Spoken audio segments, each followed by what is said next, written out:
मुझे एक बात समझ में नहीं आती, अभी हमें ये रिपोर्ट भी मिल गई है कि अब्दुल समद की जगह हसन नवाज़ को फिर टीम में शामिल कर लिया। अब आप कह रहे हैं कि फ़खर जमान भी नीचे खेलने को तैयार है। फ़खर ने तो हमेशा खैर ये कहा है कि मुझे किसी नंबर भी खिलाएं टीम की सिचुएशन के हिसाब से। बट माय पॉइंट इज जो मिडिल ऑर्डर के प्लेयर्स हैं वो क्या फिर सोचे कि उनका नहीं बनता आइंदा कभी? देखें एक दो चीजें बड़ी क्लियर है। आप टीम का जब कॉम्बिनेशन बना रहे होते हो ना, तो एक्चुअली में आपको ये पता होना चाहिए कि हमने मिडिल ऑर्डर लिए कितने। यहाँ पे अलमिया कुछ और है ना। हम यहाँ 6 ओपनर कंसीडर करते हैं और उनको बोलते हैं हम आपको 1 डाउन 2 डाउन 4 डाउन 5 6 7। मजे की बात और सबसे बड़ी एग्जांपल है नवाज की। किसकी? वो जो अभी ड्रॉप हुए और वापसी टीम में हसन नवाज। ये उसकी बेड लक है। हमारे यहाँ प्रॉब्लम ये, प्लेयर अगर आपको लगता है ना 1-2 छक्के ऐसे मार लेता है, उसको नीचे लाते हैं, उसको छक्के मारने वाला प्लेयर बना देते हैं। मुझे ऐसा लगता है कि ना, अगर आपके सामने चीज ना हो ना और आप बोले कि हमें ढूंढनी पड़ रही है, अवेलेबल नहीं है, तो समझ में आता है। आपके पास 2 ऐसे प्लेयर हैं जिनको अगर आप अभी बैक करें तो वो टीम की वर्ल्ड कप तक के लिए रेडी हो सकते हैं। जिनमें से नंबर 1 समद है, नंबर 2 मास सदाकत। ये दोनों ऐसे डायनेमिक प्लेयर हैं जो T20 में 7 नंबर 6 नंबर पे आके आपको सामने वाली टीम को ठीक ठाक डैमेज रखने की सलाहियत रखते हैं। तो ऐसा प्लेयर तो आपको चाहिए, और वो टच में भी है। अभी आपने देखा एशिया कप में उसने परफॉर्म किया है। अभी उसने समद ने जिस तरह परफॉर्म किया है, कायदम ट्रॉफी हो गई, उससे पीछे शाहीन के साथ गया था। तो ये प्लेयर वो हैं जो फॉर्म में। भाई आप फॉर्म ढूंढ रहे होते हो ना, यहाँ उल्टा है। जब बंदा आउट ऑफ फॉर्म हो जाता है फिर बोलते हैं आप बेंच से आपकी जगह बनी है प्लेइंग 11 में। हसन अली की सबसे बड़ी मिसाल है। हसन अली टॉप फॉर्म में था, उसको टीम में लिया, काउंटी में उसने बड़े आउट किए, फिर कायदम ट्रॉफी, फिर वो टीम में आया, वो बेंच 8-9 महीने बेंच में बैठा और वो टीम से बाहर हो गया। तो कोई पूछने वाला है? तो आप जब फॉर्म को कैच नहीं करेंगे, उस्मान तारिक का जो मैंने जिक्र किया, उसकी फॉर्म बहुत अच्छी है। उसने कैरेबियन में उसको किसी बैट्समैन को वो रीड ही नहीं कर पा।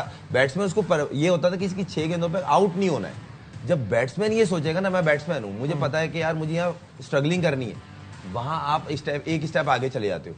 तो ऐसा बॉलर आपके बेंच पे, तो ये आपको खुद सोचना चाहिए ना कि हमने कौन सी फॉर्म यूज। और सही है, ट्राई नेशन है, अपोनेंट के नाम सही है, आपके मुकाबले में देखा जाए थोड़ा सा एक स्टेप नीचे है जिम्बाब्वे, श्रीलंका, मगर हरगिज ये नहीं है कि उन्होंने ये बोल दिया टॉस से पहले आप ही जीतेंगे। आपको अच्छी क्रिकेट खेलनी है और जीतना है, और वो भी तीनों शोबों में। और फील्डिंग मेन चीज है पाकिस्तान टीम की फील्डिंग। पाकिस्तान टीम की फील्डिंग अगर आज बेहतर होगी तो बहुत सारी चीजें बेहतर हो सकती हैं। सही है। पाकिस्तान के कैचेस बहुत ड्रॉप हुए हैं और वो आपने रिसेंट में भी देखे हैं, बहुत ज्यादा हुए। अच्छा, पाकिस्तान की प्लेइंग 11 भी मैं बता देता हूँ नाजरीन के लिए भी, और खुरम आप भी सुन लें। साहबजादा फरहान, साइम अयूब, बाबर आजम, सलमान अली आगा, उस्मान खान, फ़खर जमान, मोहम्मद नवाज, फ़हीम अशरफ, शाहीन शाह अफरीदी, मोहम्मद सलमान मिर्ज़ा और अबरार अहमद। तो इसमें आप देख लें कि जो आप बात कर रहे थे, फ़खर जमान 6ठे नंबर पे और मोहम्मद नवाज 7वें नंबर पे। तो हसन नवाज टीम का हिस्सा है नहीं अभी, उनको स्क्वाड में तो शामिल कर लिया। अब ये देखें ना नजीब भाई, अब इसके अंदर फ़खर लामौला 5वें नंबर पे जाएगा, क्योंकि सलमान भी टाइम लेता है, बाबर भी टाइम लेता है, सही है। अब फ़खर किस नंबर पे आएगा? 5वें पे। 6ठे पे कौन आएगा? 6ठे पे फ़खर है। 6ठे पे, और फिर 7वें पे कौन आएगा? उस्मान, मोहम्मद नवाज। उस्मान को फ़खर से पहले रखा है, सही है। ये शीट में मगर मैं बैटिंग ऑर्डर बता रहा हूँ, ठीक है, किस तरह आएंगे। अब आप उस्मान बेसिकली ओपनर 1 डाउन है, अब कहीं ना कहीं गलत हो रहा है ना। नहीं, दूसरा मुझे एक बात बताइए, अभी तक आपको देख के लगता है कि he is ready for this sort of cricket? I mean, क्योंकि जितनी बार वो आउट हो रहे हैं ना, उनकी बहुत सारे फ्लॉज नजर आते हैं, और यही प्रॉब्लम आपको हारिस में भी नजर आ रही थी। तो क्या आपको ये नहीं लगता जब आप बाबर को ले आए तो रिजवान को भी वापस ले आते, मतलब फिर क्या फर्क पड़ रहा है? नहीं, मॉडर्न डे क्रिकेट वाली बात तो चली गई ना पीछे। अब तो आप देखिए, मेरा एक ये मानना है, हो सकता है मैं गलत हूँ नजीब भाई, के पिच को देख के, कंडीशंस को देख के कहीं ना कहीं 1-2 प्लेयर को एडजस्ट किया जाता है। बाबर और रिजवान जिन कंडीशंस में वर्ल्ड कप है वो रिक्वायर्ड है, वो पाकिस्तान टीम की रिक्वायर्ड है, क्योंकि एक तो एक्सपीरियंस है, फिर वो कंसिस्टेंट परफॉर्मर है, जो पेन लेके या प्रेशर में थोड़ा सा अच्छा परफॉर्म करते हैं। तो ऐसा तो मिडिल ऑर्डर चाहिए। तीसरा सलमान अली आगा खुद है, अगर ये कप्तान तब तक रुके तो ये खुद 3 प्लेयर आपके पास अगर इस तरह के हों, उसके बाद उस्मान 7वें नंबर पे जाएगा। आप मुझे बताएं ना, उस्मान को खिलाना वो सही रहेगा?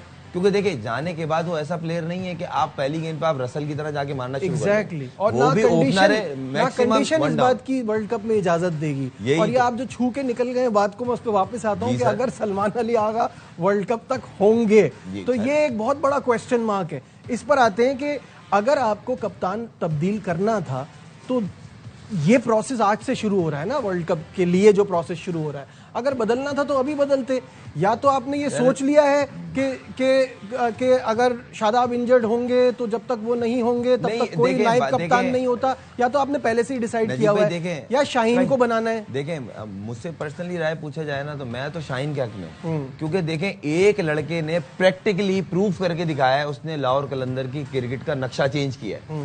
2 ट्रॉफी फ्लूक में नहीं उठाई जाती। सही बात है, सही बात है। 3 फाइनल खिलाया, 2 जीता है, पहली बात, और खुद परफॉर्म किया है। 2 चीजें होती हैं, कप्तान कर रहा है मगर टीम जीत रही है, खुद की परफॉर्मेंस नीचे है। एक होता है खुद लीड भी कर रहा है, जितवा भी रहा है, फिर चेंजिंग्स, डिसीजन, राइट टाइम पे राइट डिसीजन, ये सारी बहुत चीजें होती हैं।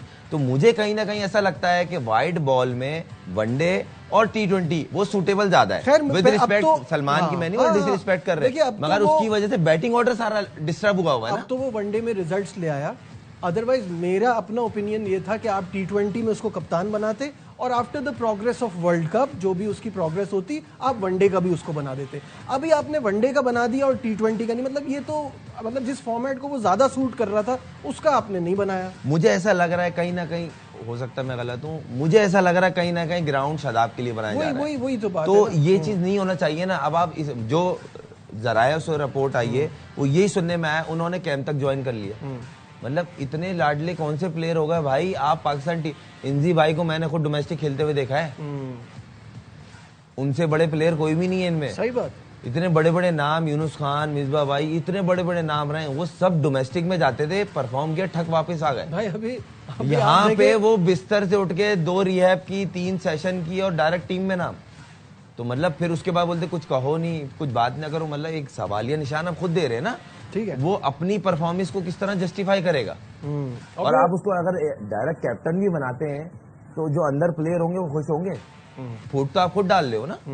तो बाकी अब ये बोर्ड का काम है, थोड़ा सा इस चीज को एटलीस्ट उसको बोले अगर आप इतने फिट हो गए हो तो कायदम ट्रॉफी हो रही है, जाके 3-4 मैच खेले, रिदम में आए, बॉल हो, मैच फिटनेस हो। लबू शाहीन ने अभी खेली है, डोमेस्टिक खेली है, उसने बोला मैं फॉर्म में नहीं हूं, मुझे लग रहा है। वो ग्राउंड से वापस गया है, वो आने के बाद उसने टीम को ज्वाइन नहीं किया हो गया। अब टेम्बा वापस आया तो वो एक का मैच खेला। अब इससे अंदाजा लगाएं, विराट कोहली की वापसी हो रही थी, उसने पहले आके रांची के मैच खेले, इनमें से मादरत के साथ कोई भी कोहली के करीब भी नहीं है। जाहिर सी बात है। तो विद रिस्पेक्ट आपको डोमेस्टिक को रिस्पेक्ट देना पड़ेगा और खुदारा अपने आप को जस्टिफाई करने के लिए एटलीस्ट डोमेस्टिक के 2-3 मैच ही खेल ले भाई। यहाँ डोमेस्टिक में था, मैं आ गया।